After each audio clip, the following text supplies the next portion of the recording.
Біздің редакциямызға келіп түсетін сауалдардың басым көпшілігі ұстаздардан бізді семинарларға қатысуға міндеттейді. Бұның ішінде ақылы семинарлар.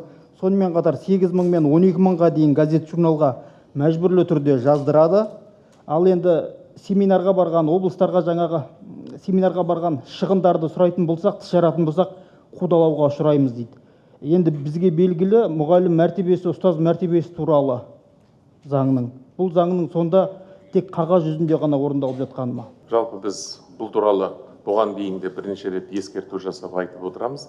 Сіз бүгінгі ақпаратты маған нақтырақ тағы артынан берсеңіз, қай өңір, қай нақты мектеп, өйткені біздің елімізде 8 мыңға жуық мектеп, 600 мыңға жуық мұғалімдеріміз бар ғой. Соның енді қай мектеп екен, қай өңір екендігін нақтырақ біліп, осы заңды орындамай отырған нақты мектептерге шара қолдану бағытында сіз бізге үлкен көмек берер едіңіз. Өйткені арасында ақылы семинарлар өткізуге ешқандай қажеттілік жоқ. Мұғалімдерді мәжбүрлеп, оны арнайы бір семинарлар ұйымдастыратын болса, бұл жергілікті жерлердегі тиісті білім мекемелерінің жеке өздерінің бастамашылығымен жасалып жатады. Ол өз кезегінде сол 5-6 мектептің шеңберінде бүкіл 8 мың мектепте солай болып жатқан сияқты болып көрінеді. Сондықтан нақты ондай мәселелер болып жатса, сіздер айтатын болсаңыздар, тиісті шара қолданатын болады. Неге ол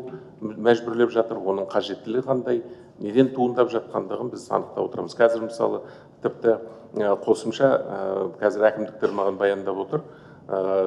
Мына нәтижесі әлсіз болып танылған мектептердегі мұғалімдерді оқытуға облыстық білім басқармасы арнайы қаржы бөліп қосымша оқытып отыр. Сондықтан сіздің айтып отқан мәселеңіз маған да қызық. Рахмет.